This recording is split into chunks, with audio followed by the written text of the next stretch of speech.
Army chief के ओहदे के लिए क्या कोई नाम फाइनल या शॉर्टलिस्ट हो गया है? ये कौन से नाम हैं, क्या है, इस पर हम आपको बताएंगे। और ये बड़ी हम नाम बताएंगे कौन है, क्या बैकग्राउंड है, क्या सब कुछ है, वो हम आपको आज आगाह करेंगे।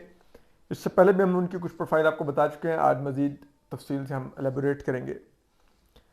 और इसके अलावा हम आपको ये भी आज बताएंगे कि कैसे ये प्रोसेस जो आर्मी चीफ का है वो कहाँ तक पहुँचा है, किस तरह से इसको डीरेल करने की भी बाज़ कोशिशें की गई, तो वो सब कुछ हम आपको आज बताएंगे। तो देखिए, एक तो ये बात है कि आपको पता है इमरान खान साहब से हमने आपको खबर दी थी कि उन्होंने पिछले दिनों एक जो पाकिस्तानी सहाफ़ी थे लेकिन जो गैर मुल्की मीडिया के लिए रिपोर्ट करते हैं उनसे एक मीटिंग की। उसमें जब उनसे पूछा गया कि जी वो आप क्या किसको चाहते हैं कि आर्मी चीफ हो, तो उन्होंने सिर्फ दो नाम वहां पर लिए थे। एक तो उन्होंने कहा कि जी मैं नहीं चाहता कि आसिम मुनीर साहब हों, और दूसरा उन्होंने कहा जी कि साहिर शमशाद मिर्ज़ा साहब जो हैं लेफ्टिनेंट जनरल हैं जो सीनियरिटी लिस्ट में, उनको बना दें। और इमरान खान साहब ने वर्ड यूज़ किया वो न्यूट्रल है। वैसे सारा वक्त न्यूट्रल वर्ड को इमरान खान साहब गालियां दे रहे हैं, फौज को न्यूट्रल कह कह के जानवर कह रहे हैं, फौज को बार बार अपनी हर तकरीर में कह रहे हैं कि जी वो देखो तुम न्यूट्रल नहीं हो सकते। और यहां पे उन्होंने साफ होगा कि नहीं साहिर शमशाद मिर्जा साहब न्यूट्रल हैं तो उनको बना दिया जाए। भाई हम किसी भी तरह से लेफ्टिनेंट जनरल साहिर शमशाद मिर्जा की शख्सियत, उनकी जो कॉम्पिटेंस है और उनकी जो एक फौज में जिस तरह वो इस ओहदे तक पहुंचे, हम उस पर कोई क्वेश्चन नहीं रेस कर रहे। डेफिनेटली वो लेफ्टिनेंट जनरल तक आए हैं तो कुछ थे तो आए हैं, और फिर आप उनकी प्रोफाइल देखें तो उनकी प्रोफाइल भी काफ़ी रिच है। वो DGMO रहे हैं, वो कोर कमांडर रावलपिंडी हैं इस वक्त, इससे पहले चीफ ऑफ जनरल स्टाफ रहे हैं आर्मी चीफ के, जो कि डिफेक्टो आर्मी चीफ होता है सब कुछ। तो उस पर हम क्वेश्चन नहीं कर रहे, लेकिन हम बता रहे हैं कि इमरान खान साहब ने जो कहा। अब फिर उसके बाद उन्होंने, आपको पता है वो एक टाउट है मलिक रियाज के भी जूतों में बैठे होते हैं, अकील करीम ढेडी के दफ्तर में पड़े रहते हैं, और 90 की दहाई से वो मिलिट्री इंटेलिजेंस और ISI के लिए भी पैसे लेके काम करते रहे हैं। वो मिलिट्री इंटेलिजेंस के जो उस वक्त के जो कराची और सिंध के जो सेक्टर कमांडर थे, उन्होंने ब्रिगेडियर सोलत, उन्होंने सीनियर साफ़ी मतीउल्लाह जान साहब को इंटरव्यू में बताया था कि हम उसको 8,000 रुपये महीना देते थे कामरान खान को, वो एंकर जो दुनिया न्यूज़ पर प्रोग्राम करते हैं, और वो जाके इजलासों में जो भी गॉसिप्स होते थे वो आके फिर हमें रिपोर्ट करता था, और 8,000 रुपये महीना देता था, और उस वक्त मोटरसाइकिल पर घूमता था। और आज वो अरबोंपति हैं, स्टॉक मार्केट में उनकी बहुत बड़ी इन्वेस्टमेंट है। तो बड़े वो 2 नंबर से उनके सारे वो बज़ाहिर अमाल हैं। हालांकि हम कहते हैं कि वो कभी अपनी मनी ट्रेल देना कि उन्होंने सब कुछ कैसे बनाया, तो इधर लोगों की आंखें खुल जाएं। तो उनके ज़रिए फिर एक कोशिश की गई, उनसे एक ट्वीट करवाया गया कि जी लेफ्टिनेंट आसिम मुनीर तो क्योंकि 27 नवंबर को रिटायर हो जाएंगे, तो आप जो मोस्ट सीनियर हैं लेफ्टिनेंट जनरल साहिर शमशाद मिर्ज़ा और लेफ्टिनेंट जनरल अजहर अब्बास, उनके नामों को देखें और ये मुल्क को इम्तिहान से, इस किस्म का उन्होंने ट्वीट कर दिया। बड़े तरीके से उनका target lieutenant general Asim Munir थे, जो कि इस वक्त GHQ में क्वार्टर मास्टर जनरल हैं। और हम जब से ये रेस शुरू हुई है, सब कुछ चल रहा है, हम इस वीलॉग में हमने किसी भी लेफ्टिनेंट जनरल को टारगेट करने की कोशिश नहीं की कि इसको नहीं बनना चाहिए और इसको बनना चाहिए। हम समझते हैं जो भी बने अपने प्रोफेशनल क्रेडेंशियल्स की बुनियाद पर बने और प्रोफेशनली फ़ौज को लेकर चले। हमें खुशी होगी, हमारी फ़ौज है, हमारी टैक्स से चलती है, क्यों नहीं इसको अच्छा होना चाहिए, जानदार होना चाहिए, ठीक है। लेकिन ये कामरान खान जैसे टाउट तो यही काम कर रहे हैं। अब आप कहेंगे जी लेफ्टिनेंट जनरल फैज़ हमीद के बारे में आप लोग उतनी भाई हम उनके बारे में कुछ कहते हैं, हम ये बता रहे हैं कि उनके बारे में तो ये जो मौजूदा हुकूमत बैठी हुई है, इसके जो बड़े हैं उन्होंने बड़े बड़े इल्ज़ाम लगा रखे हैं, तो इसलिए उनका हमें मुश्किल आता है, लगता है कि वो चीफ बन सकें अगर यही हुकूमत और शहबाज शरीफ साहब आर्मी चीफ तैनात करेंगे। तो बाकी फिर जो है तो हैं उनके बारे में हम बात करते हैं कि हाँ ठीक है, इनमें से किसी को एक को भी मेरिट से लगा दे। अच्छा एनीवे, अब उन्होंने कामरान खान साहब से ट्वीट भी करवाई, तो उसके बाद ये सारा मामला मजीद आगे चला। तो इससे एक तो बात नजर आ रही है कि क्या इमरान खान साहब को रिजेंटमेंट क्या है, वो ये जो लॉन्ग मार्च कर रहे हैं वो भी जिसे कहते हैं आर्मी चीफ की तैनाती के लिए, वो कब कर हो रहे हैं। पहले कहते रहे कि जी इन चोरों को लगाने नहीं दूंगा, ये आर्मी चीफ लगाएंगे तो वो आएगा जो चोरों की दौलत की तहफ़्फ़ुज़ करेगा। फिर कहते रहे कि जी वो जिसे कहते हैं शेरों की फौज का सरबराह अगर गीदड़ लग भी जाए, तो इस किस्म के बड़े डेरोगेटरी अल्फाज इस्तेमाल किए इमरान खान साहब ने आर्मी चीफ के अहदे के लिए, और वो ये लगे रहे पूरी कंपेन करता है। फिर उन्होंने अब लॉन्ग मार्च भी नवंबर के महीने में शुरू किया हुआ। अब बात यह है कि अब वो कह रहे हैं कि नहीं मैं तो अर्ली इलेक्शन मांगने आ रहा हूँ। भाई अर्ली इलेक्शन नहीं, आप आर्मी चीफ का तैनाती मांगने आ रहे हैं। सदर आरिफ अलवी से आप कहते रहे, वो इंटरव्यूज में कहते रहे कि जी बाहमी मुशावरत से कंसेंसस से आर्मी चीफ तैनात कर लें। भाई आज तक पाकिस्तान की तारीख में ये कब हुआ है कि आर्मी चीफ के अहदे के लिए कंसेंसस शुरू हो जाए? ये तो प्राइम मिनिस्टर का प्रोगेटिव होता है, ये कोई आईनी उस तरह से अहदा नहीं है कि जिसके ऊपर मुशावरत लाजमी है, अगर चेयरमैन नायब हो या चीफ इलेक्शन कमिश्नर हो, जिसके लिए आइन में ये रखा गया है। ये एक डिफरेंट अहदा है, ये एक फौज के सरबराह का अहदा है जो एक लिहाज से इंतज़ामी अहदा भी है। तो इसके लिए आप लोग ये मुशावरत और इस किस्म के लेके ये ना फिरें आप।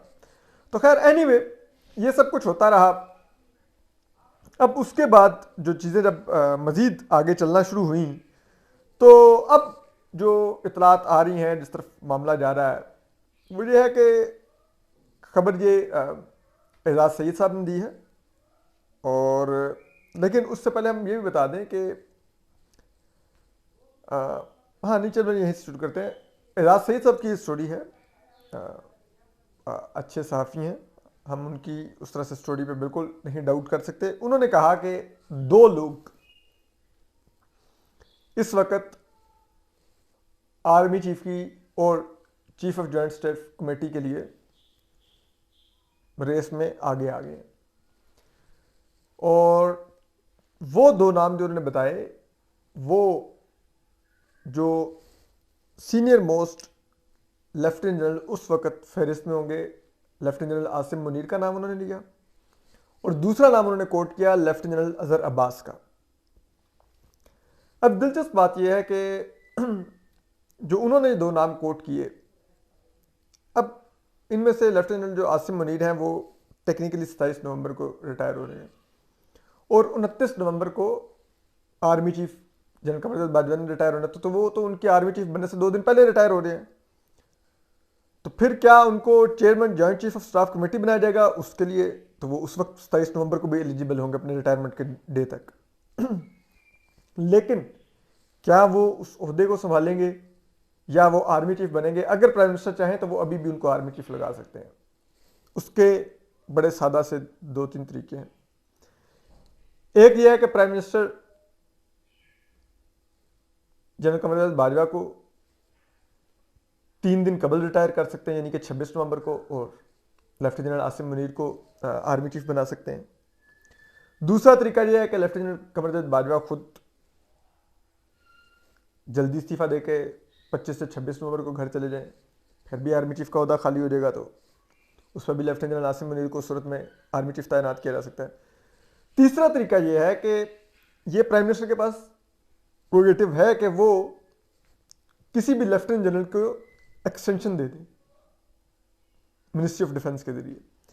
तो उसमें यह हो सकता है कि वो 27 नवंबर को रिटायर होने वाले लेफ्टिनेंट जनरल आसिम मुनीर को वो 5 दिन की एक्सटेंशन दे दें, और जब आर्मी चीफ रिटायर हो तो वो उनको आर्मी चीफ बना दें 29 नवंबर को। या वो ये भी कर सकते हैं कि लेफ्टिनेंट आसिम मुनीर को 4 स्टार पर तरक्की दे दें कि उनका टेन्योर आगे बढ़ जाए, और उनको ओहदा आर्मी चीफ का वो 29 नवंबर को दे दें।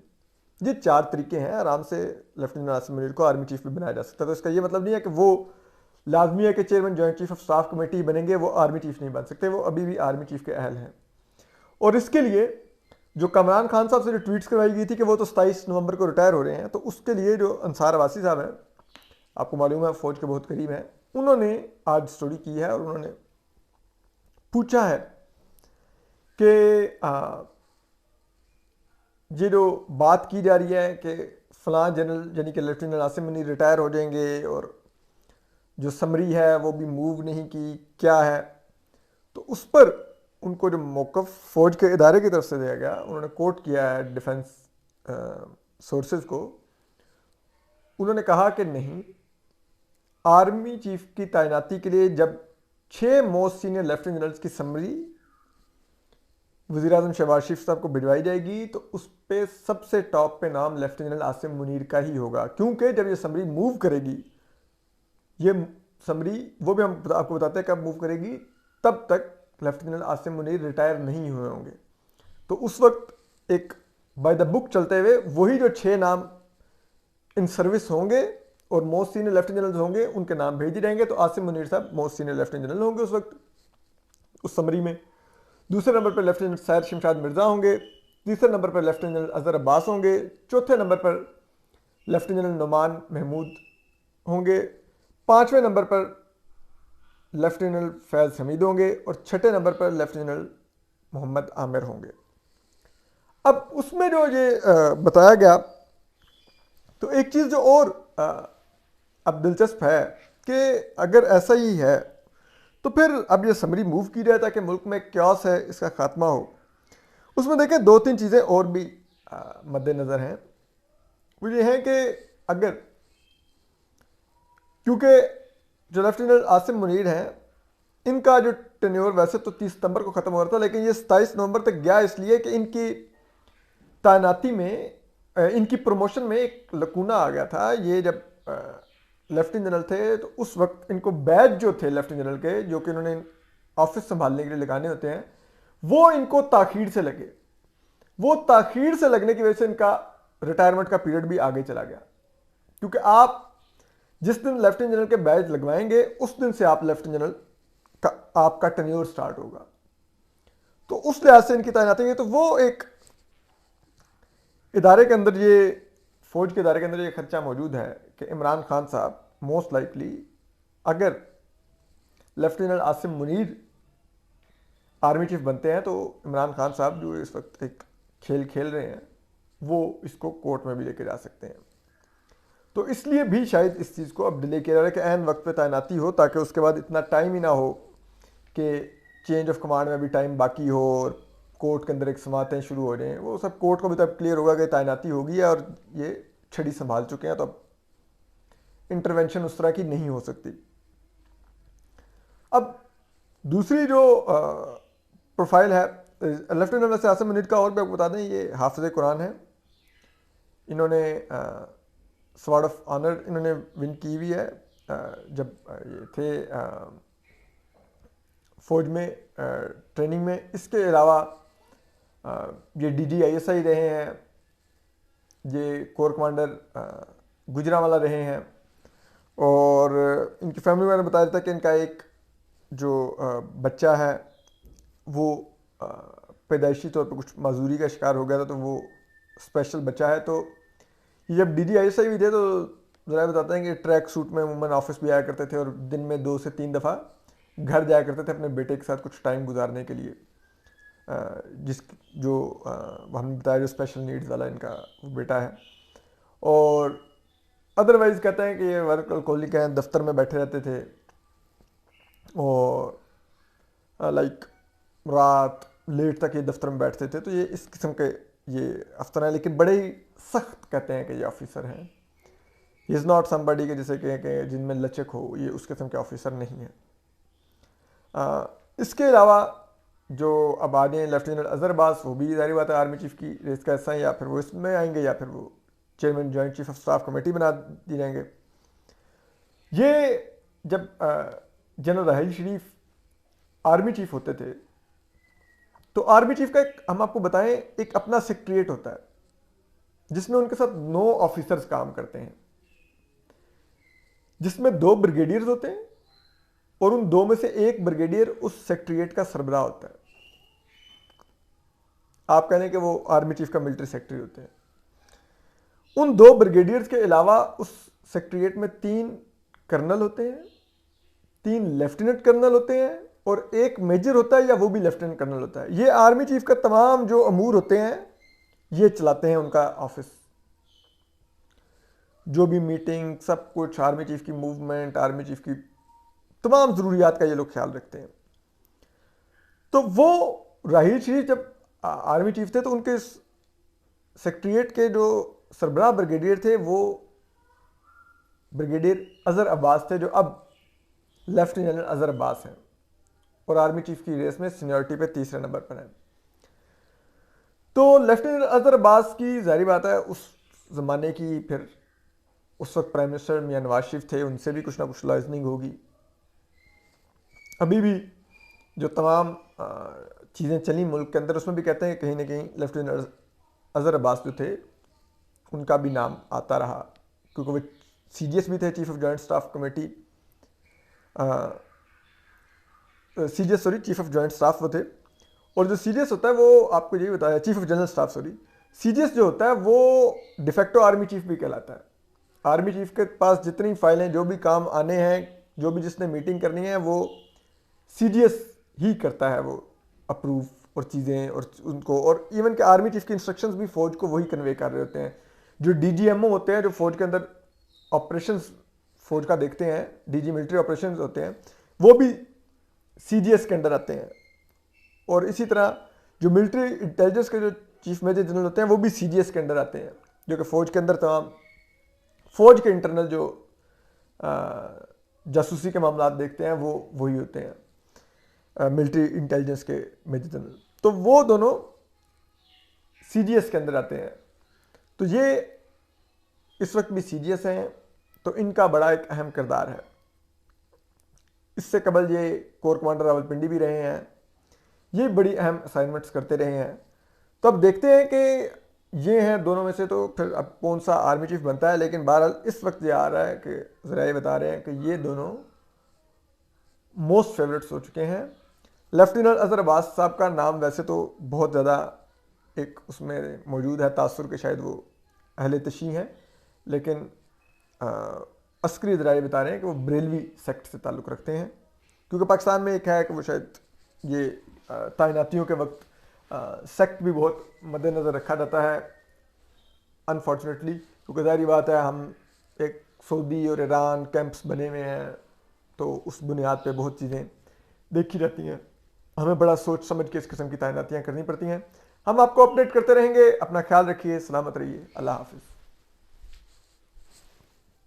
YouTube पर गूगली न्यूज देखने के लिए youtube.com की सर्च बार में गूगली न्यूज TV टाइप करें। गूगली न्यूज के पेज पर सुर्ख रंग के सब्सक्रिप्शन वाले बटन पर क्लिक करना ना भूलिए। YouTube पेज पर अपलोड होने वाली वीडियोस से बाखबर रहने के लिए बेल आइकन पर क्लिक कीजिए। आपको हर नई वीडियो के बारे में नोटिफिकेशन मौसूल हो जाएगा।